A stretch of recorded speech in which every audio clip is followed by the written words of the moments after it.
Welcome to the Realty Trader Talk podcast. I'm Jordan Kane, the host, sponsored by Chaser Water, sponsored by RealtyTrader.com.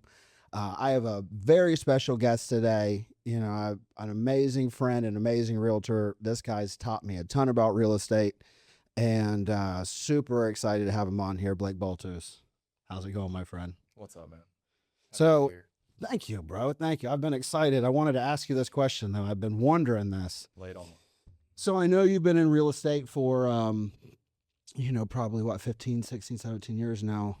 At what point in your career did you realize that you were the best looking realtor in the Treasure Coast? When I paired up with this guy named Jordan Kane in my office, I'm like, got it. This is it. Got it in the bag. All right. I was wondering about that. Yeah. But all seriousness, tell me a little bit about your life before real estate. Oh, man. How far do you want to go back? You had to pick that up a little bit. How far do you want to go back? Let's go back to, what made you get into real estate? So, funny story about that. I actually, my whole childhood, I wanted to be a Navy SEAL. It's all I ever wanted to do. I don't know if you ever saw the movie Tears of the Sun with Bruce Willis. It was a Navy SEAL movie. Probably saw it 300 times. I'm like the kid hiding out in the woods, building forts, the oddball. And I'm like, this is all I'm going to do. So I graduated high school, went and enlisted in the Navy. And the way they did it then anyways is you go to MEPS, you pick your job. And then if you want to try out for SF, SWIC or SEALs, you do your testing. And I went out, did my testing, signed my contract for the SEALs, and I was in delayed entry program. And so during that time, I ended up blowing out my knee, which I won't get into because it's embarrassing. And so I blew out my knee. Long story short, like a year went by and nobody sent me. I said, guys, what are we going to do with me? Are we going to go? Am I going to do something else with my life? What's going to happen here? And nobody would send me from my office, from my recruitment office. I know it sounds crazy. I waited and I waited and I waited. Finally, I made the decision to walk. So I said, all right, I guess I'm going to do something else with my life. And my buddy TJ was in real estate and we worked at a restaurant together. I said, okay, cool. I'll try real estate. So got licensed, 21, started working with Joe, who runs a local office here still, runs a great business. And Joe taught me a ton, man. Got me in there. We literally the size of this room. It was Joe, TJ, then Nick, myself, and we were all just picked a corner and we're hustling. And that's how it started. What year was that? Because that was like not too long after the fall, right? What? 2011. 2011. Yeah. So pretty much all we did was foreclosures, short sales. I mean, everything we did was under $100 a square foot. Yeah. So we, everything was cheap. It's when I met you. That was actually, I saw you at a property, wasn't it? Yeah. Do you remember the first time we met? And Indian River Estates? No. Okay. That was the second time we met. Okay. Remember a house on Dame Road? Dame. Okay. Yeah. It was your listing. I sold it, brought the buyers for it. You hopped out in that Cadillac SUV. Okay. Those big ass glasses on. You hopped out like, what's up? I'm like, hey, what's up, man? Oh yeah, I had that. That was my first encounter with you. Really? Yeah. I didn't even realize. I thought it was when we met at Lakewood or Indian River Estates, and I was like, "Man, what are you doing? I seen you move." You're like, "Come on over." Yeah. No, that was the second time we met. So the first time we met, I sold your listing on Dame. Second time you rolled up, we crossed paths in the driveway of I think a short sale in Indian River Estates, and I'm like, "Hey man, I'm going to KW. They made me a killer deal. What's up?" And you're like, I might have to do that. And then I was telling Priscilla we shared an office together.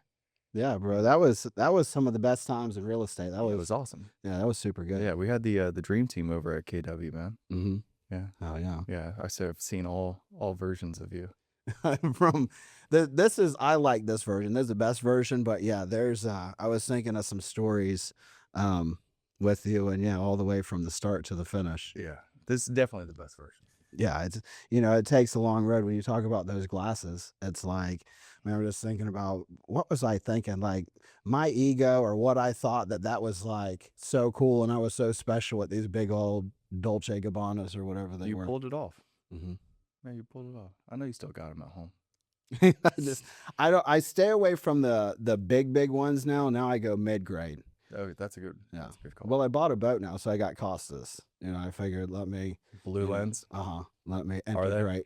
I have no clue. They say P5 something on them. They don't have the blue lens like the fisherman's lens. Oh yeah. Yeah, of course they do. Of course. All right, well, I'm still waiting on the invite. Out on the boat. Yeah. Well, I like to go fishing. Well, amazing. So what I'd like to do is get an invite down on the Keys that I saw you down there. I'd like to bring my boat down there. You're officially invited. I'm officially invited. August Come on down. The 9th. Nice. Every year. That's the time? Yeah, roll up. So, Blake, Yep. You have over 100 million in sales. At what point did you realize that you actually built something? I still don't feel like I built something yet. Still? Honest truth, yeah. Well, I mean, I've seen you. I look up to you. I learned a ton from you when we worked at KW. So, I've seen your transition. I've seen you go up the ranks. You were like one of the first people to ever have Matterport before Matterport was Matterport. I was the first, yeah. You came on the scene locally with that. So back when you had to carry that thing in a backpack. Yeah. Yeah, big old thing. I know. And I'll never forget. I remember I was at KW working my tail off. I was in the office every single day, grinding, talking to as many people as I could. And then, Jordan was just never in the office. Who knows what you were doing? And you still beat me in sales at the end of the year. And I'm like, this guy. That was my first year back on drugs. I remember that. It was you terrible. Were killing it, dude. I know. I remember coming in and I was like, you were like, bro, I seen your numbers. And that's like, again, that fake false of security. I'm like, man, I got this. Man, I got this under control. And, we all saw where that ended up. Yeah, you were killing it. I'm like, this guy, he's something special. Yeah. Well, you know what? I appreciate that. Yeah, for sure. I feel like now, I was cleaning out my house.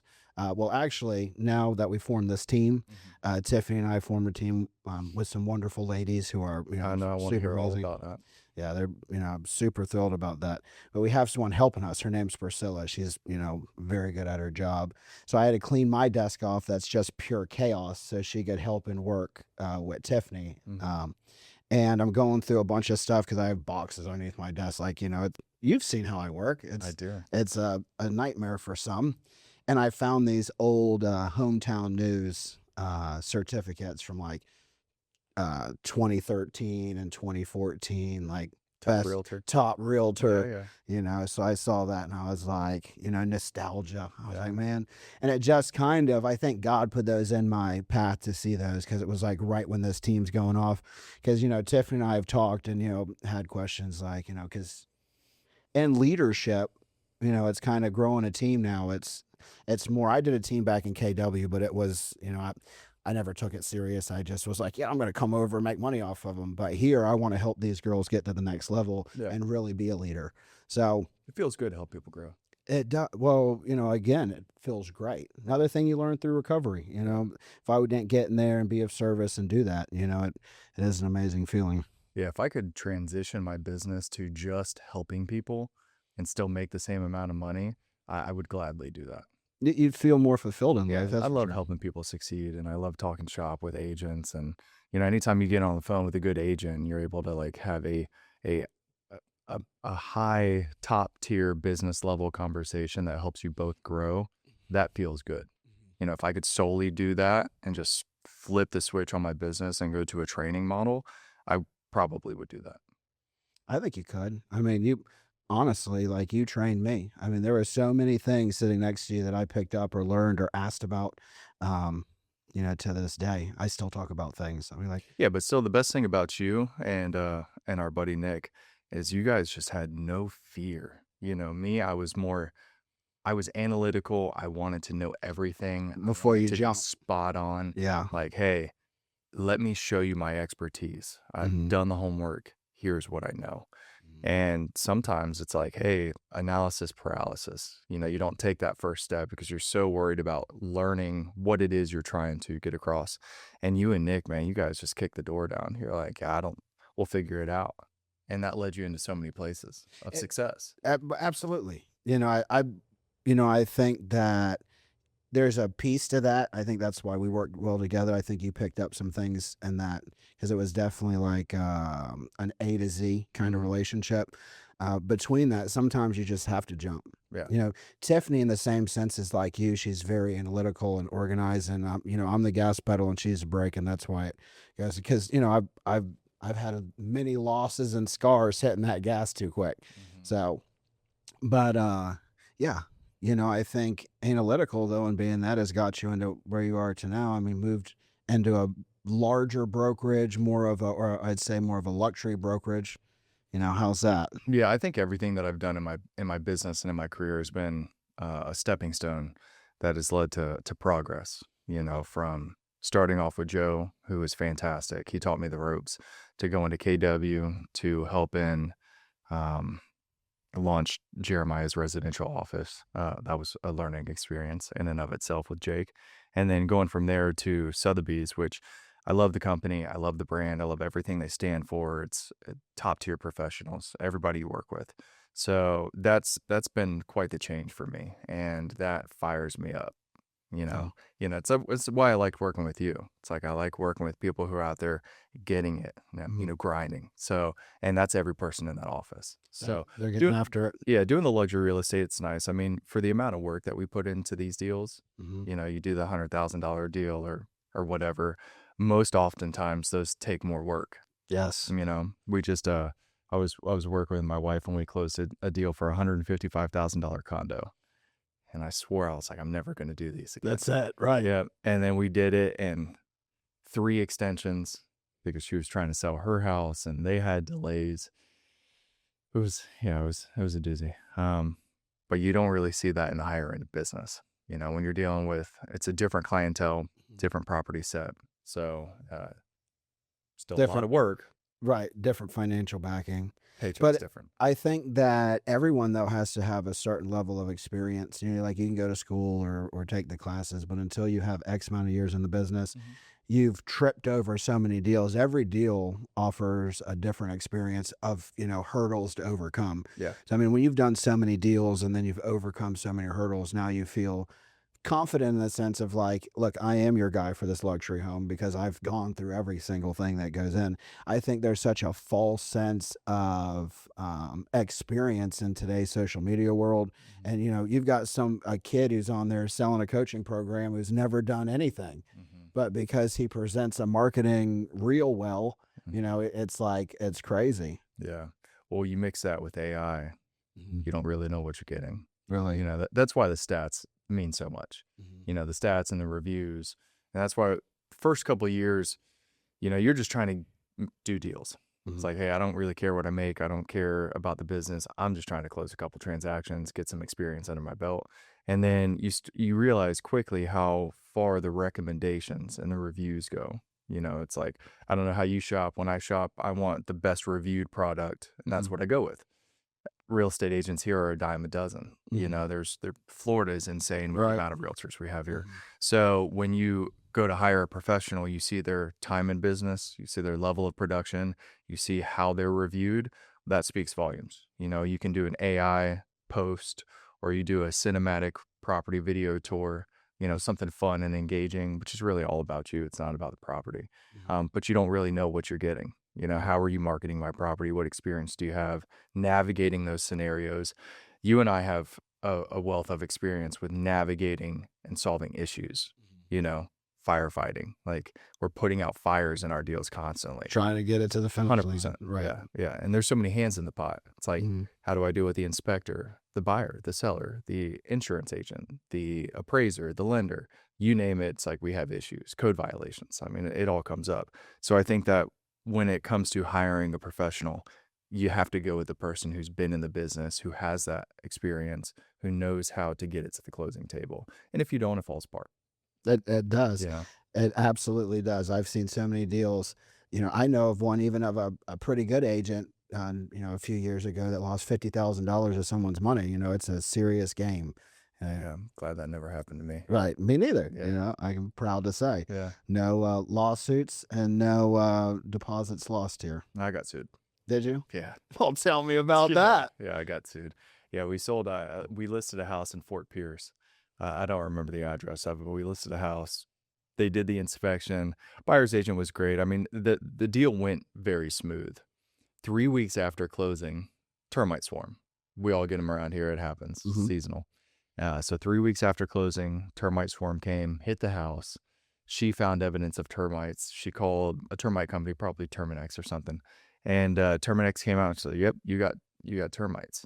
So she's like, all right, I'm going to sue everybody. So since you've never been in a lawsuit, whenever you get sued for a transaction, everybody who has laid a finger on that transaction gets called up in the lawsuit. So I'm like, hey man, I gave you a seller's disclosure, you did an inspection, you did a final walkthrough, everything you wanted, we provided. And I don't know why you're suing me. You know, I'm not the owner. I didn't do anything wrong here. And so it cost me the money to hire an attorney just to respond and, you know, run through the normal courses, I guess. And that was the end of it. But, you know, it shows you can be sued for anything in this business. Oh, right. I mean, all it takes is somebody to file against you. 100%. And then it's just like, listen, someone who's been through the criminal, it's the same thing. You know, you are, you know, they say you're innocent until proven guilty, but you're the whole time defending your innocence. Not that I didn't deserve, you know, all the times I got arrested. I'm not saying that, but it's just, that's just how it works. Yeah. You know, it's funny when you say that story, though. I had something almost identical just happen, just not with the lawsuit, but they asked for the termites to get treated. Hired a company, I'm not going to say their name. They went out and treated them, gave them the report, said that it was treated. Then afterwards they go, oh, there was termites in a different part of it. I'm like, well, you had the termite company come out, inspected it, you did a re-inspect. You know, I don't know what you want me to do about it. I mean, said call the termite company, tell them they're bad at their job. Yeah, call the pros. Yeah, call the pros. I'm not the termite guy. Right. I couldn't tell you where the termite is in the wall at all. The inspector looked, you told me. I'll unlock the door. We'll let the termite guy in. Handle it. We'll let the professionals do their thing. Yeah. So that time at Barron, you know, that was like my fall. You know, I didn't get to get any piece of that. I remember pulling up there though one time. I remember you sitting in the room while I was putting together my furniture. Yeah. Do you remember that? I do kind of. I remember how nice your office was. Yeah. I'm sure I was a train wreck. No, that was before my office was built. Okay. Yeah. It was. Well, I remember you had that nice office at the end of the hallway or whatever. You're like, hey man, you owe me a referral. Do you remember that? No. Tell me. Mohammed?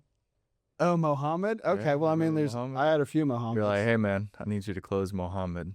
Nightmare of a guy. Okay. Yeah, total nightmare. I'm like, I'm never working with this gentleman again. You know, it's not worth it for me.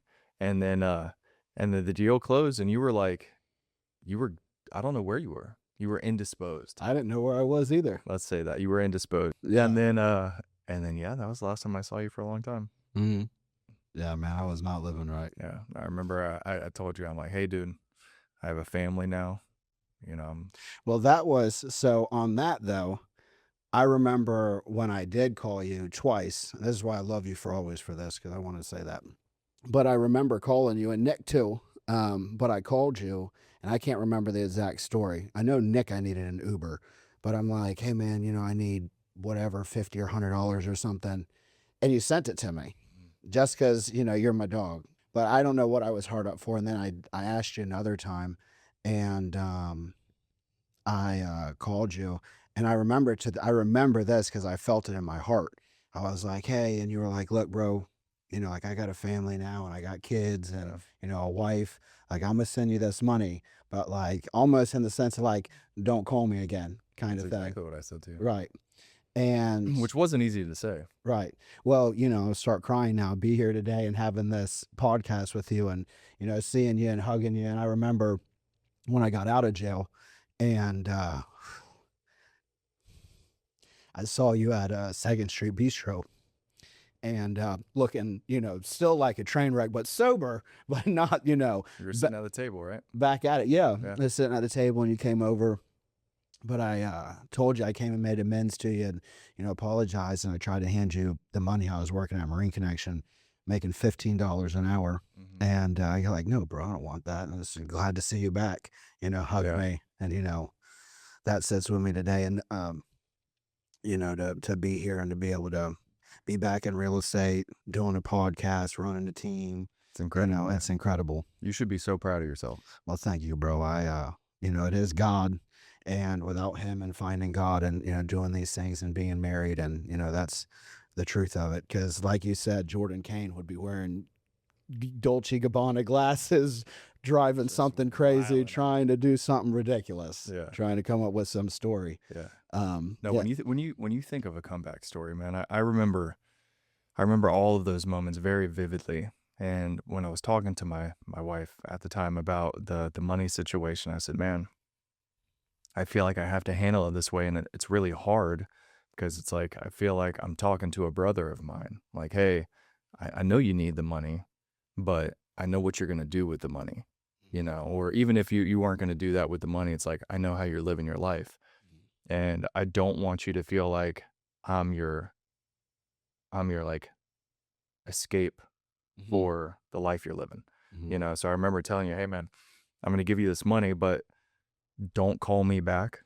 until you're sober, which was very hard for me to do because I didn't know if that was going to happen. I'm like, hey, I might be cutting ties with somebody who's dear to me. It's a close friend of mine.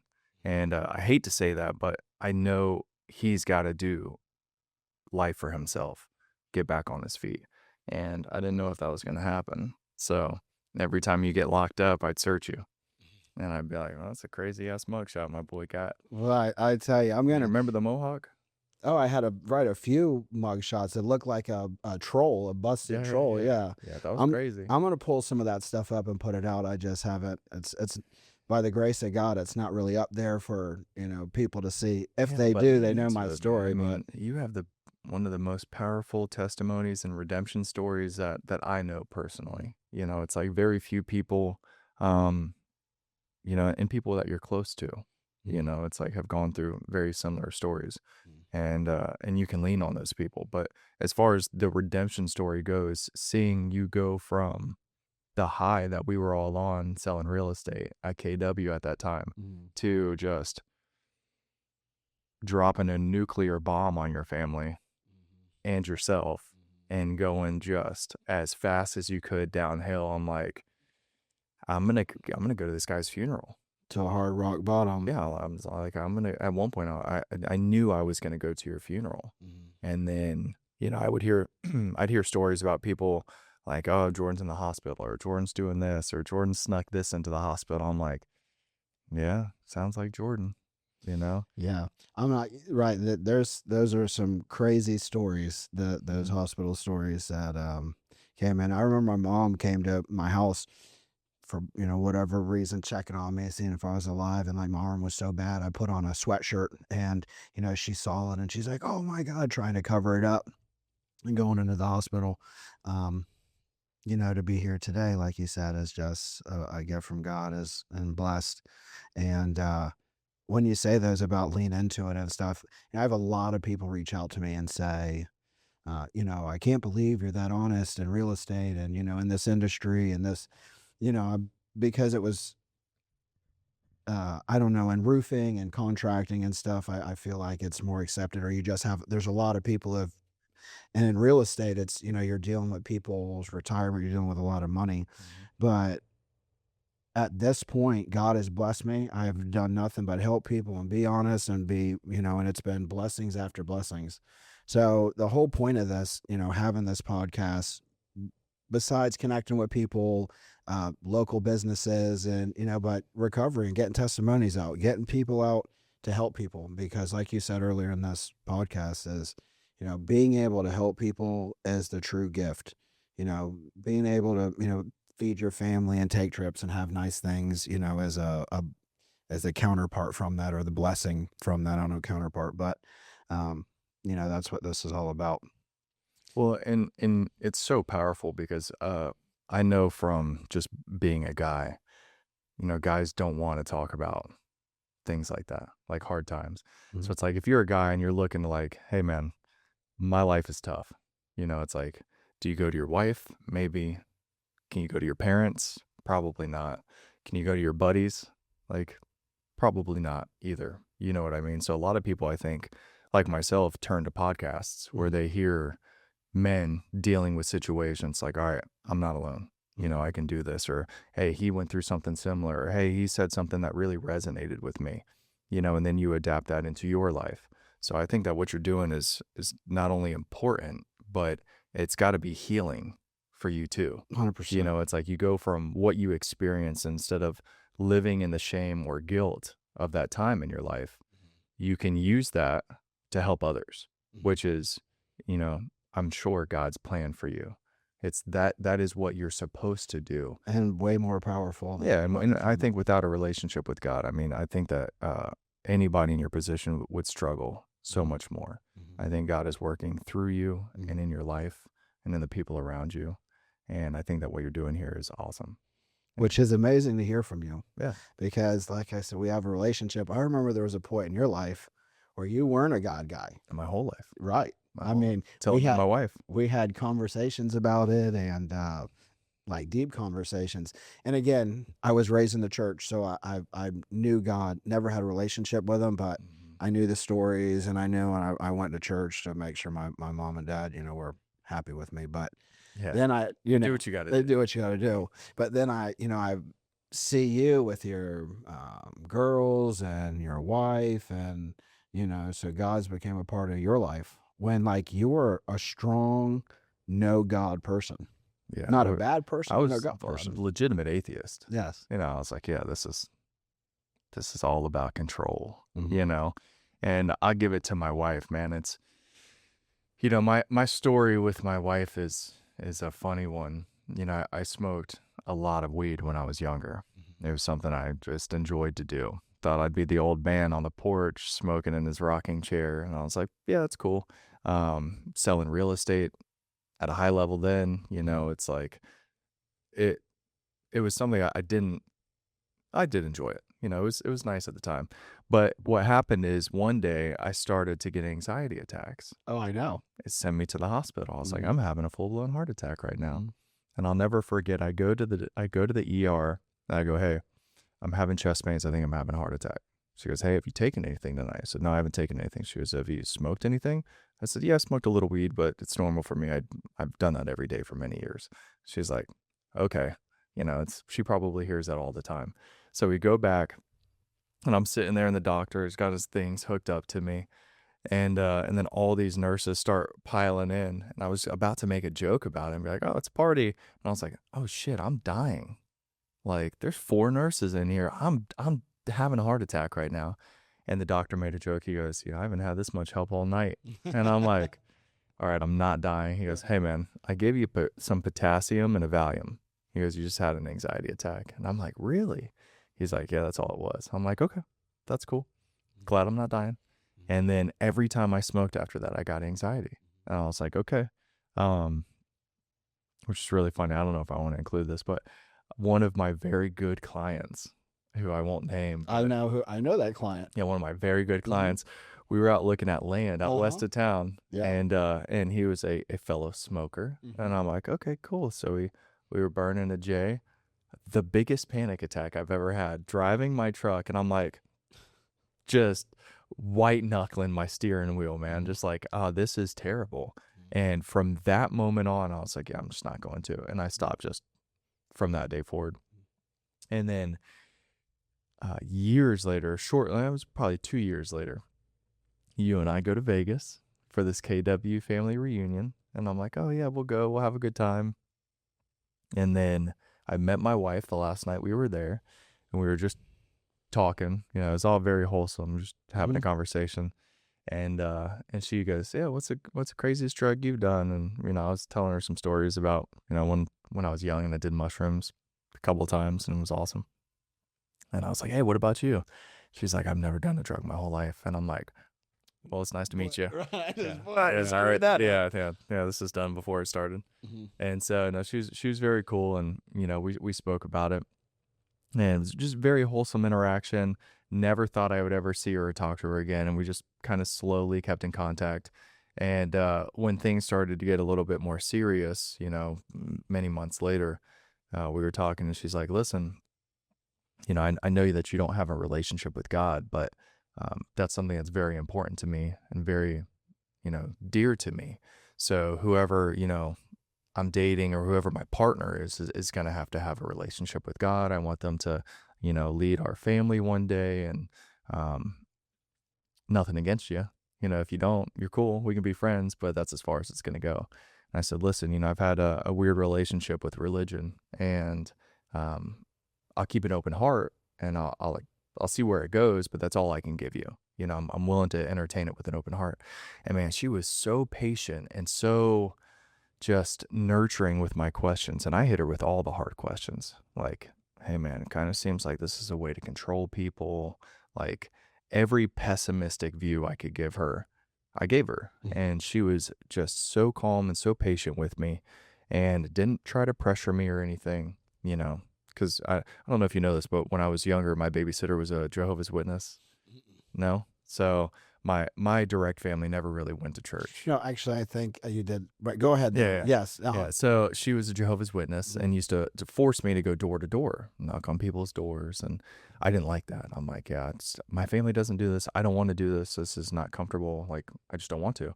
And, you know, if her son and I would act up just being young boys, she would take us to the house and we'd get the wooden kitchen spoon, man. I'm like, this sucks. I want nothing to do with any of this.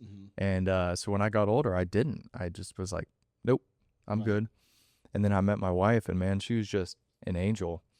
And slowly I had a good conversation with her pastor up in New York, which was awesome. Pastor John Carter, and he's still amazing to this day. And he helped hook us up eventually with our premarital counselors.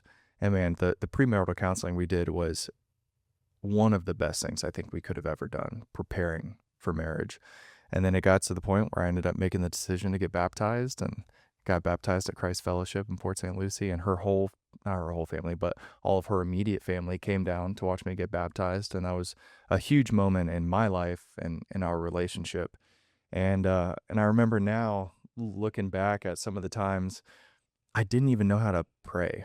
You know, it's like I remember having a conversation with Jeff Eubank, and I said, man, I'm not good at praying. I don't know how to pray. I feel like an imposter. Right. You know, I'm like, awkward. I'm such an imposter, and being like, hey God, like, you know, and I just don't know how to do it. I'm not good at it. He goes, hey man, you just got to talk to God like he's your friend. He's like, that's all I do. And you just talk to God like he's your friend. And I said, okay. And I took that to heart. And I started practicing and got comfortable with it. And now it's something I really lean into. And, you know, I tell my wife that now I'm a God guy. And I'll tell you, man, just the relationships from that of people that have been put into my life are some of the best people that I've ever met in my whole life. And some of our dearest friends to this day. And it's really funny. I was showing one of our listings yesterday. And the wife, she goes, you go to Christ Fellowship? I said, yeah, I do go to Christ Fellowship. I said, do you? She goes, yeah, we went there for a long time and now we go somewhere else. She goes, I recognize your face. I was like, oh, well, thank you. And so we ended up spending 40 minutes talking about God with these people. And, you know, they shared their testimony and I shared mine, and he asked if he could pray over us. And, you know, I felt like I needed that at the time. So I was like, yeah, absolutely. You know, please. And, you know, it's meeting people like that who can have a good positive impression on me, and then me turning around and being that person for other people in my life. You know, even like my mom this past weekend, she went to see a friend. She goes, hey, we're going to church this Sunday. And I'm like, it's awesome, Mom. Tell me all about it. You know, I want to hear all of that. So it's really elevated my life to just the best place that I have ever been. And just God's the reason for that, man. You know, my marriage, my kids, it's changed my perspective. It's given me purpose. You know, I heard a saying that really stuck with me. It's men who lack purpose chase pleasures. And I think we know all about that. Absolutely. Being young men, you know, it's like, I'm going to chase what feels good.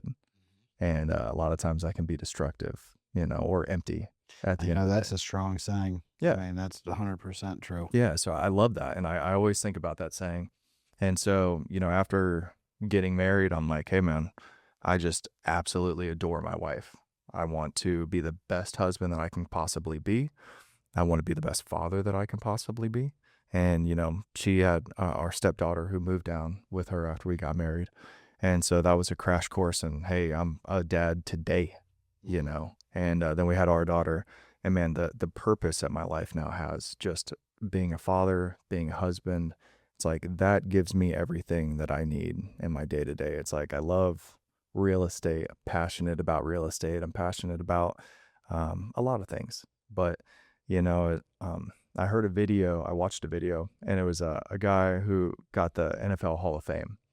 And he had a very powerful speech. And he said, listen, if I am remembered for this gold jacket or for what I've done in my career, then I have failed miserably as a father and a husband. And that really stuck with me because that's what I want to be known for. I want to be known for being kind, a good person. I want to be known for being a great husband and a great dad. And I don't think that I would have that mindset or that perception of my life without having such a strong relationship in my faith. The hands down, yeah, I think that was said perfectly. I think that with God and my marriage and the same exact, with you, without God, I definitely, would be chasing pleasures and not focusing on my purpose. Not, I was so worried about going in the gym at that time with you. I And, remember you. I'd going I through remember shooting you. right in the ass, Yeah. right into the office. Help me out. Yeah. Because at the time, my wife would do it, and my ex-wife now, and she'd get mad at me. So then, like, who did I have? So yeah. So I mean, You got me, dog. my dog, right? So what it was all about, I sold, not to digress, but I was going through those same papers. They had a KW awards, like platinum and silver awards. They had one that said Jordan Kane biggest muscles. I was laughing. Let's One of those go. certificates, yeah. I know But you were built like a boulder back then. well, and it was all for the wrong reasons, though. Yeah. Like today, I go to the gym. I switched gyms. I bought a membership at a different gym just so my boys could go because they're at the place. They're still young, but playing sports and now wanting to get there. So during the summer, I got a different membership and brought them in, and that's what it's about. It's about being able to be in shape and have them and be the dad. I used to bench a lot, but I put on 315 and I had them both back there spotting me. So I go to do it and I did it like, I don't know, maybe 3 or 4 times or something. And then for the next week, I couldn't use my shoulders. Yeah. It's like I don't have that anymore like I used to. That's more than I bench. I don't even try. Yeah, it's not worth it. Like when people talk about like, I'm benching, whatever. I'm like, I'm not even Right. trying. Dude, I got a shoulder injury. It's like, if I'm out, nah. Yeah, I'm done with it. It's not worth it. Yeah. But the God part is, with the kids and doing the right thing and having it in your marriage. If I didn't, there was, again, because you know me and my past, like if I didn't have God and such a strong marriage, my marriage is so rock solid. Like the person who helps us and helps me with my social media and stuff is an attractive person, but there is no concern with my wife at all. Yeah. Because she knows how rock solid we are and I'm a God guy and I care about my family. Like that's what's important. Yeah. But if God wasn't in our marriage, there would be jealousy. I have a lot of friends, who call me to talk to me about marriage and their marriage and problems and, just to have a ear to listen to. And, I hear like, I'm a big therapy guy. Like, if we didn't go with therapy and I'd go still now for 2.5, 3 years and, having God, having therapy and having that, that's what makes a marriage strong. If you just go out drinking on the weekends and live your life and, regular, you're going to have problems. I don't care who you are. There's going to be issues. You need something to fall on. Yeah. And you've got to protect your marriage, so, I mean, we've all had a bunch of relationships, it's like you see how you operate those relationships and you operate them selfishly when you're younger. You're not thinking down the road. You're not thinking about, hey, let me protect this person. That's just wasn't a thought that went through my head. It's like, hey, I'm just living fast and hard and we'll see what happens, and then now when you have such a good relationship with your faith and you're living that type of life, which, for me, I thought it was kind of fugazi. Like people are like, it's like, no, you're a follower, you're easily manipulated. There's like a lot of these pessimistic thoughts I had when I was younger. And, when you get to the point where you open your heart and you accept it and you start living that way, then you quickly realize, oh no, this is what's meant for me. This is God's plan for my life. And then you realize how good it feels. Hey, I want to live a good life. I want to be a good person. I want to help others. I want to protect my family and my friends. I want to be the person that they call on. It's like, that old saying, it's better to be a warrior in a garden than a gardener in a war. Mm-hmm. And I like that a lot. I'm like, yeah, I want to be strong. I want to be dangerous. I want to be able to provide and defend and do all of those things, but I want to be delicate with my wife and delicate with my daughters, and, Mhm. be emotional with them. It's like, I think our dads come from the generation where my dad, which he dealt with a ton of stuff when he was younger. So he doesn't emote at all. And he asked me one time, he goes, "Hey man, I heard you talk to your mom about this, but you didn't, why don't you talk to me about that?" I said, "Dad, you don't really give me the feedback I'm looking for. You're not really the easiest person to talk to about stuff like that." Mhm. He's like, "Okay." And he took it to heart and he's like, "I understand." Um, on a positive note though, I took how he was and I'm like, I don't want to be like that for my daughters. I think it's very important.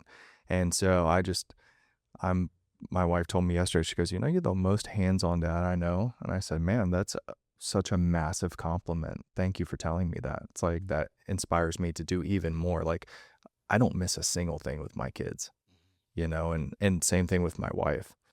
But getting back to what I was talking about, when you look at those relationships like with your wife and you're like, "Hey, I want to protect this person. I want to provide for this person. I want to make sure they feel secure and good and loved and cared for." And, no matter what it is, they know that they can turn to me, and I told my wife years ago, I said, "Hey, I'll never let you fail.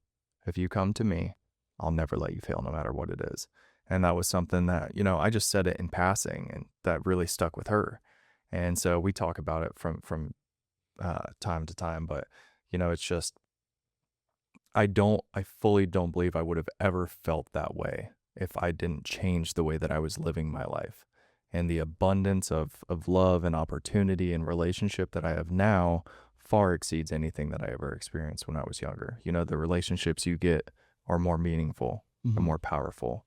The things that you do, the outlook that you have with people is a different outlook. You don't look at everybody with, a pessimistic lens on.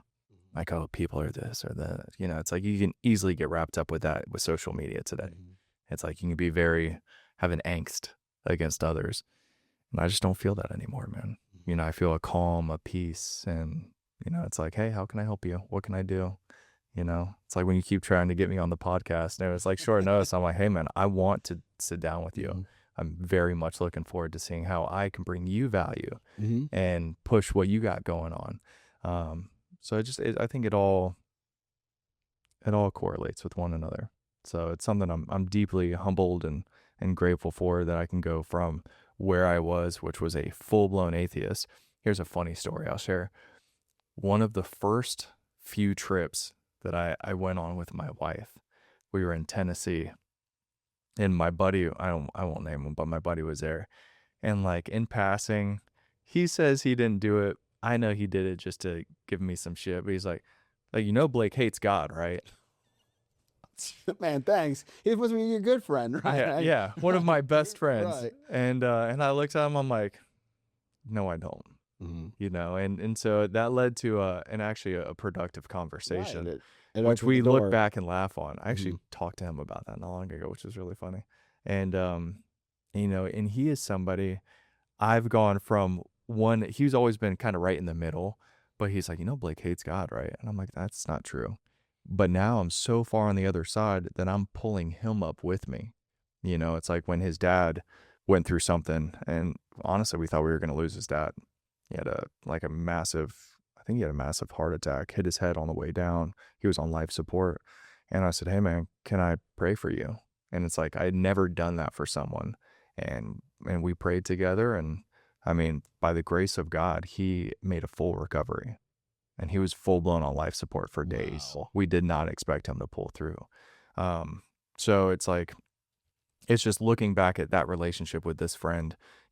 He was always kind of in the middle, and now I'm lifting him up Mhm. and Being that encouraging guy. him to do this. Hey man, why don't you come? Why don't you do this? Mhm. Which is funny, just him seeing me be like, hey, this is ironic. The Mhm. irony here that you were just wanted absolutely nothing to do with it, and then now it's like I'm getting people to, you know, get a foot in the door. Hey, come to church. Come to this. Let's go do this. Let's go to a men's event. I brought him to what's the name of the men's event at Christ Fellowship? It's not Fuel. Anyways, they have a men's event at Christ Fellowship, Mhm. which you should come with me. And Nice. and I brought him with me, and it was awesome, man. Mhm. It was awesome seeing other guys, nothing but guys, worship, And you're like, okay, cool. Like, I don't have to feel any type of way about this. I can feel comfortable. I can feel at home here. And just, it just elevates you, you know, being around like-minded people like that. Oh, yeah. Yeah. That's awesome. I was looking at wanting to get into a men's event, so that's cool. Come to the one at CF. Right on. Or you can go to the one where you camp out for a few days. Yeah, my buddy Johnny goes out to that one. Parsons? Yeah. Yeah. I was going to go out to it, but I ended up going on my honeymoon at that time. So I'm definitely A going to little more important. Yeah, it was important. It was a huge one. It was great. Yeah. But hey, man, this was great. I appreciate you coming on and chopping it up. This was good stuff. You know, it's so funny when you get on these, you never know where it's going to go. Yeah. And, you know, we got a lot of good stuff on God, who is, you know, we owe it all to him. 100%. Man, Well, I appreciate you having me. Yeah, bro. Looking forward to the next one. Yes, sir. Yeah. Oh, part 2. Yeah. All right, guys. Realty Trader Talk podcast. Jordan Kane, the host. Like and subscribe. I'm trying to get my subscribers up. Thank you, Chaser Water. And again, realtytrader.com. Go find your real estate on it. Don't forget to smash that like button. Smash that like Smash that like and subscribe button.